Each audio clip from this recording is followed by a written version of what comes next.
Quizás te hayas preguntado alguna vez por qué se eligió el 8 de marzo para conmemorar todos los años el Día Internacional de la Mujer. Siempre se difundieron versiones sobre el 8M que hacen referencia al incendio de una fábrica textil en Estados Unidos en algún momento entre fines del siglo XIX y principios del siglo XX. Un incendio en el que murieron miles de trabajadoras en huelga que fueron encerradas en una fábrica un 8 de marzo y deliberadamente calcinadas por sus propios patrones. O bien, quizás haya algo más. En base a lo que pude investigar, hay confusiones, mitos y teorías respecto al evento y el origen de la fecha. Hoy exploraremos el verdadero origen del 8M. Sus raíces se encuentran en el movimiento obrero de mediados del siglo XIX, en el que la mujer comenzó a alzar cada vez más su voz. Por aquel entonces no tenían el derecho a votar ni a formarse y tenían una esperanza de vida sensiblemente menor que la masculina. Un ejemplo de esta creciente inquietud y debate entre mujeres se encuentra en 1848, cuando las estadounidenses Elizabeth Cady Stanton y Lucretia Mott congregan a cientos de personas en la primera Convención Nacional por los Derechos de las Mujeres. En ese entonces recibieron burlas, especialmente en cuanto al derecho de las mujeres a votar, pero pusieron una semilla que en los siguientes años fue creciendo. La industria textil sufrió un constante jaque de las trabajadoras en la lucha por la conquista de derechos laborales. En este contexto, los historiadores coinciden en destacar como antesala del Día Internacional de la Mujer la que es conocida como la Marcha de las 20.000. El 23 de noviembre de 1909 se lanzó la huelga laboral de 11 semanas en la industria de las camisas de Nueva York. Clara Shabelson, una referente sindical de 23 años, declaró que todos los trabajadores que confeccionaban camisas debían ir a una huelga. Fue la mayor huelga de mujeres hasta la fecha en la historia de los Estados Unidos. Un año después ocurriría una tragedia que pondría en alerta los movimientos obreros femeninos.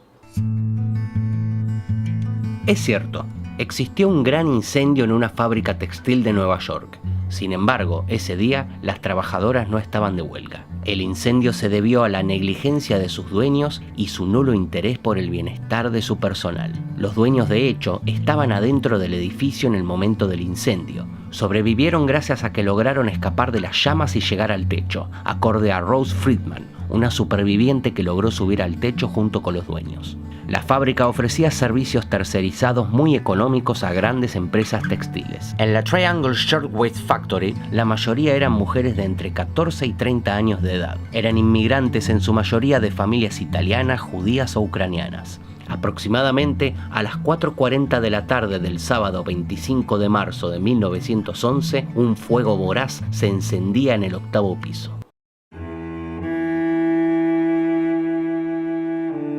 Debajo de la mesa de cortar, en un contenedor de madera, habían acumulados restos de varias miles de camisas que habían sido cortadas. Los desechos acumulados desde la última vez que se vació el contenedor, junto con las telas colgantes que lo rodeaban y las mesas de madera, hacían el lugar altamente inflamable. Bloquear las puertas de salida era una práctica común en ese momento para evitar que los trabajadores salgan más temprano. También les permitía a los gerentes revisar los bolsos de los trabajadores antes de salir. Para el momento del incendio, el capataz que tenía la llave de la puerta de la escalera ya había escapado del edificio por otro camino. Alrededor de 60 personas no pudieron escapar del edificio en llamas y saltaron desde las altas ventanas, incapaces de soportar el fuego que las absorbía. Los bomberos llegaron relativamente en poco tiempo, pero la situación ya era crítica. Y para colmo, su escalera apenas era lo suficientemente larga como para llegar al 7º piso. Docenas de empleados escaparon del incendio subiendo las escaleras que venían de la calle Green Street hasta el techo. Otros supervivientes pudieron meterse en los ascensores mientras seguían funcionando. Los operadores de los ascensores salvaron muchas vidas al subir 3 veces hasta el 9º piso para rescatar gente. Pero finalmente los rieles de los ascensores se doblaron por el calor y no pudieron seguir maniobrándolos.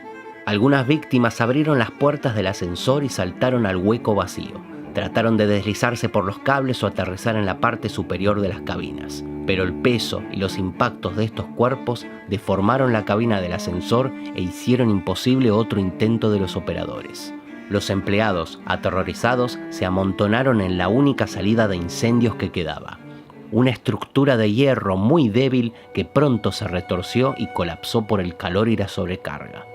El incendio causó la muerte de 146 personas, que murieron por el fuego, la inhalación de humo o los desesperados saltos al vacío. Una gran multitud de transeúntes se reunió en la calle, presenciando la muerte de 62 personas saltando o cayendo desde el edificio en llamas. William Shepard, un reportero que atestiguó la horrenda escena, decía: observé el montón de cadáveres y recordé que estas chicas eran fabricantes de camisas. Recordé su gran huelga el año pasado, en la que estas mismas mujeres habían exigido más condiciones sanitarias y mejores precauciones de seguridad en los comercios.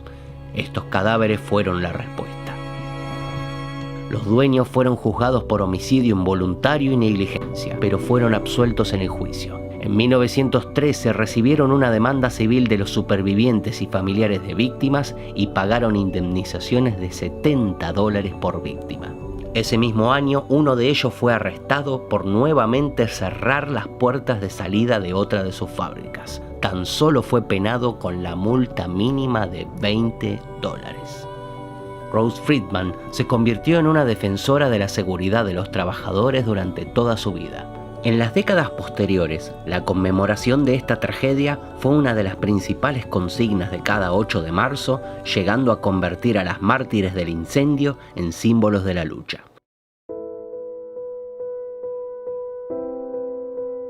Sin embargo, es muy común encontrar en internet, diarios y revistas que esta tragedia ocurrió un 8 de marzo y que de ahí en más se celebró el Día de la Mujer. Si nos ponemos a buscar, encontramos versiones que se cruzan, se contradicen, que dicen, por ejemplo, que el incendio se produjo en una fábrica llamada Cotton Textile Factory un 8 de marzo de 1908, a raíz de una huelga de las trabajadoras que estaban dentro del edificio y ante lo cual sus dueños decidieron cerrar las puertas e incendiarlo. Esta versión, aunque inexacta y construida en Occidente durante los años de la Guerra Fría, se basa en hechos reales.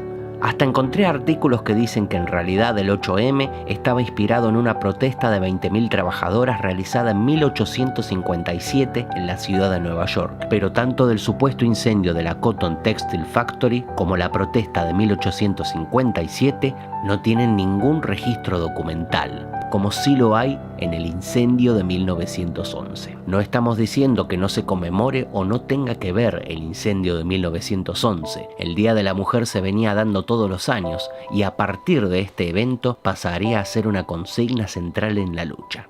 Pero si el famoso incendio no ocurrió un 8 de marzo, ¿qué fue lo que llevó al 8 de marzo ser declarado el Día Internacional de la Mujer?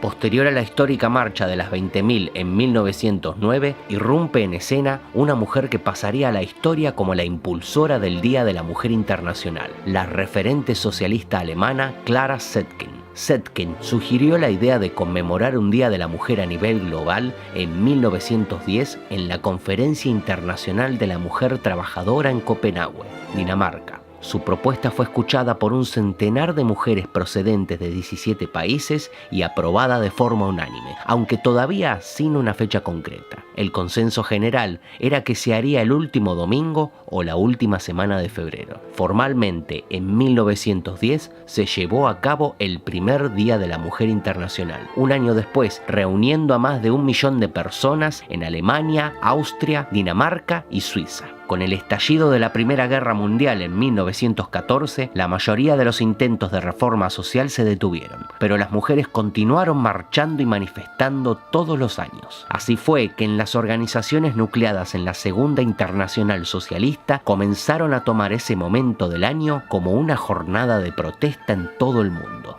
Acorde a la ONU, en estos tiempos, la conmemoración también sirvió de protesta contra la Primera Guerra Mundial. Como dije anteriormente, solía elegirse como fecha el último domingo de los meses de febrero, y ahí se encuentra una de las claves de por qué se acabó eligiendo la fecha del 8 de marzo. Hay diferentes versiones de por qué se eligió esta fecha en concreto, pero la que veremos a continuación es cada vez más aceptada. En el marco de los movimientos pacifistas que surgieron en vísperas de la Primera Guerra, las las mujeres rusas celebraron su primer Día Internacional de la Mujer el último domingo de febrero de 1913. A comienzos de 1917, Rusia estaba inmersa en una profunda crisis económica e institucional agravada desde el comienzo de la guerra en 1914. Casi la mitad de la clase obrera de la ciudad de Petersburgo eran mujeres. El número se había incrementado a medida que transcurría la guerra. En ese contexto, una huelga de obreras textiles impulsada por la feminista rusa Alexandra Kollontai resultó ser un eslabón en la cadena de eventos que llevaron a la abdicación del zar Nicolás II y la Revolución Rusa. En 1917, las mujeres salen a las calles de Petrogrado, en ese entonces capital de Rusia, el último domingo de febrero bajo el lema de Pan y Paz. En ese entonces se utilizaba como referencia en Rusia el calendario juliano y en Occidente el gregoriano, por lo cual el 23 de febrero en Rusia equivalía al 8 de marzo en Occidente, y esa es la fecha que se celebra ahora. Al día siguiente, el 24 de febrero, se sumaron nuevas consignas: abajo el zar y abajo la guerra. La historiadora estadounidense Tema Kaplan, en su libro sobre los orígenes socialistas del Día Internacional de la Mujer, dice: los trabajadores varones de la metalúrgica se unieron a su protesta, pese a que los bolcheviques veían la movilización de las mujeres como precipitada. El 25 de febrero, 2 días después de que comenzara la insurrección de mujeres en el Día Internacional de la Mujer, el zar ordenó disparar si fuera necesario para acabar con la revolución. Con la unión entre obreras, obreros y soldados, a la monarquía poco le quedaba por hacer. El 2 de marzo, el zar Nicolás II abdicó, poniendo fin a siglos de autocracia y dando paso al gobierno provisional ruso. El éxito de las mujeres rusas se consagró poco después. El gobierno provisional que se formó tras la retirada del zar se convirtió en el primer gobierno de una potencia mundial en otorgar a las mujeres el derecho al voto. Vladimir Lenin declaró el Día de la Mujer como feriado oficial en 1917. Desde su aprobación oficial en Rusia, la conmemoración comenzó a expandirse a otros países. La verdadera historia del 8M fue reemplazada y confundida en un acto de revisionismo histórico con el incendio de la fábrica de camisas y con otras historias. Y se ocultó su verdadero origen socialista ruso, que quizás haya resultado incómodo para Estados Unidos y Occidente. La fecha actual que establece el Día Internacional de la Mujer surgió a partir de la acción de mujeres que no fueron víctimas de un incendio, sino que tomaron una iniciativa y cambiaron la historia para siempre. Estos son los datos que pude recopilar para hacer mi humilde contribución. No descarto que pueda equivocarme, así que acá llega el momento donde vos entrás. Sí, vos que me estás escuchando y me estás viendo, te pido tu ayuda. Ayúdame a contrastar esta información. Chequeala, googleala. Buscá sobre las fechas. Buscá sobre el 8 de marzo de 1908, sobre 1911, sobre el incendio. Si sos docente, experta o experto en historia y hay algo que haya omitido, te invito a que lo debatamos. Si podés dejarme material confiable para que lea, estaré eternamente agradecido. En caso de ser necesario, haré otro video reformulando lo dicho en este. Como siempre, mi intención no es solo difundir material y entretener, sino que también quiero aprender. Muchas gracias por mirar y hasta la próxima.